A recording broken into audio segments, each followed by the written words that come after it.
So I never actually advise companies that they need to plan for a certain number of rounds of testing. What I actually focus more on is a couple of things. One is, it's really important to have a system in place that enables your company to run a high volume of tests, largely because when you run tests, if you say run 1 or 2 tests a month, your likelihood of success is really low. Most times a test has a 10 to 20% success rate. And so what you need to start being able to do is run more tests and have a higher velocity of output of tests to really get anything successful happening through the pipeline.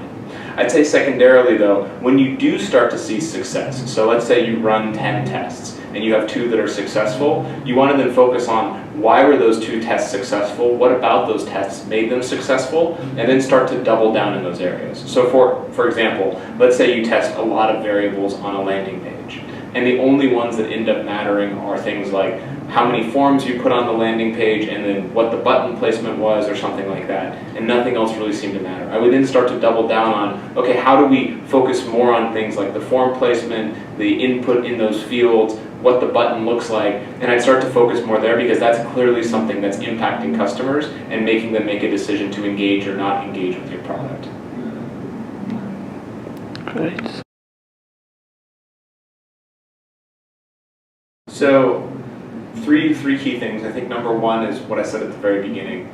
Make sure your tests are hypothesis driven. So don't just test things because they seem like interesting ideas, or hey, we had a cool idea, it's a cool concept, let's just test it. Make sure that your tests are based in, we know our customers like our product because it does this, therefore we're going to run a test because it's similar to that, or because it's going to make our customer more engaged with our product, it's going to make our customers more likely to use our product.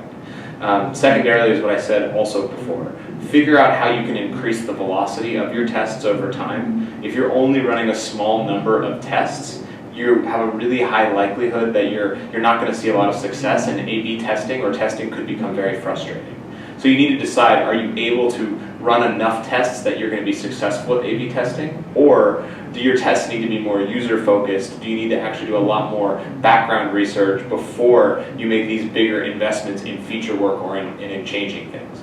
And I'd say last is, just create a culture around this within your team. Figure out how to engage people that it's okay that new ideas are going to be tests. And if you think about every new feature or every new concept of the test, then people are less scared of failure. Because the idea is that if you had a good hypothesis, if you knew what metric you were trying to move and it still failed, then at the very least, if it failed, at least the person did the thinking and did the upfront work that it was okay. Whereas if you are testing and you are punishing failure, then you're never going to have a culture or a company that embraces testing and that advances that way.